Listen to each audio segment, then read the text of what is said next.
We all buy things. We all regret things. And most of us buy things that we regret. In fact, 82% of people report feeling regret or guilt over a purchase. This is a serious problem for any online retailer, as over 30% of all online purchases are returned. However, the growing trend of consumers returning products has given birth to serial returners, a select group of consumers who intentionally purchase items that they have no intention of keeping. There are also social pressures at work. Many millennial customers feel that they need to be wearing a new outfit each and every time they publish a social media post. In e-commerce, a business cannot remain indifferent to such a murderous and dirty crime as serial returners. Once there is a war on your profit margins, there is only one thing to do. The war must be won, for defeat brings worse things than anything that can ever happen in war. While there are a great many reasons why serial returners exist, brands such as ASOS manually investigate customers' social media feeds to identify abuse of the return policy, with suspects being blacklisted. While this is an expensive and time-consuming process, major brands are now investing in AI and image recognition software to take on this task for less. While technology and blacklisting customers is one method of dealing with serial returns, it's important to understand the forces of psychology at work in the consumer's head. This video will do exactly that, and then we'll examine how you can adapt your business to reduce the number of purchases from your e-commerce store that are being returned.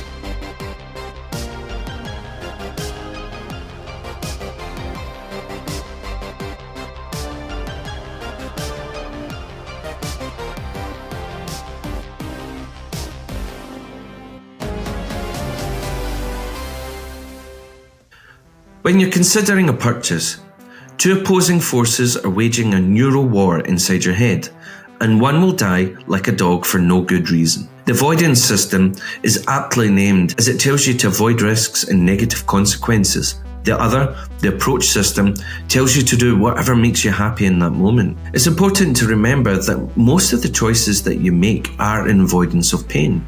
For example, I smoke because the pain of not doing so outweighs the theoretical pain caused from disease or irreversible damage to my body. Remorse is a form of what's called cognitive dissonance, a period of mental discomfort caused by conflicting beliefs and attitudes. During this period, we go through a multi-dimensional range of thoughts and feelings. In other words, after we make a purchase, we often find ourselves not questioning what we don't have, but rather what we can do with what we already have. The primary reasons for people returning items are 58% didn't meet expectations, 30% didn't end up using the item, 20% was the cost, 15% found a better deal online, 15% didn't need it. Some surveys are showing that as many as 7 out of 10 people who buy a new car and 60% of all homeowners experience some form of buyer remorse. But smaller items such as clothing, electronics and kitchenware can just as easily haunt us. In Great Britain, the most common items for buyer remorse are clothing at 60%, housing at 44%, exercise equipment at 42%, kitchen gadgets at 41%, cosmetics at 40%, electronics 36%, vehicles 32%, grocery foods 30%. There's two different types of purchases. There's material purchases, which are physical objects like computers, cars, and televisions, and experiential purchases, experiences like concerts, vacations, and skydiving. Material purchases are far more likely to lead to buyer remorse because they're interchangeable. In today's market, almost any given product you buy has dozens, if not hundreds, of very similar alternatives.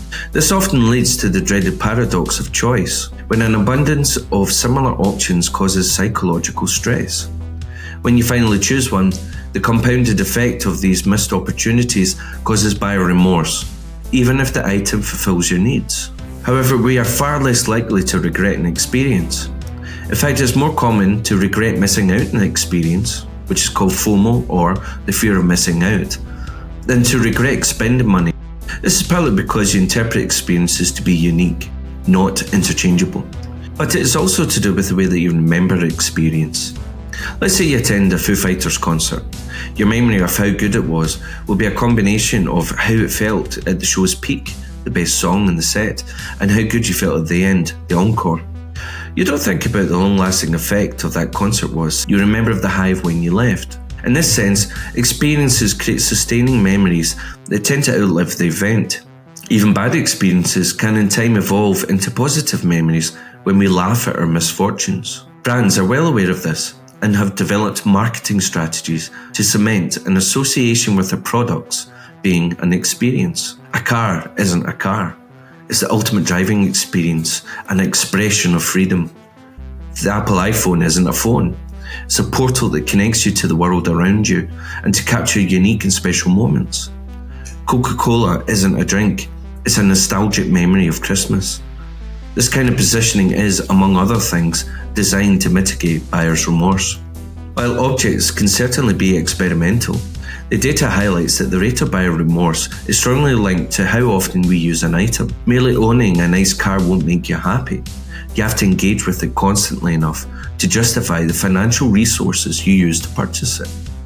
E-commerce is growing the rate of impulse purchases, with over 80% of all impulse purchases being emotional purchases. So how do you overcome this problem? Well, number one, yes, you can check social media for any serial returners, but it's very expensive. One option is to hire PAs or to build AI image recognition software, and there's many different ways that you can go about that, including TensorFlow on Python. You can allow customers to earn money back on purchases. You can offer multiple different ways to pay for your items, including 0% interest over 5 years. Offer discounts on purchases and clearly display the saving on the web page or landing page.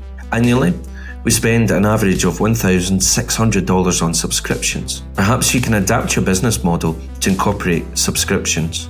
Market your brand as a gateway to an experience. You can make your products a habit, create a trigger, action, investment, reward system.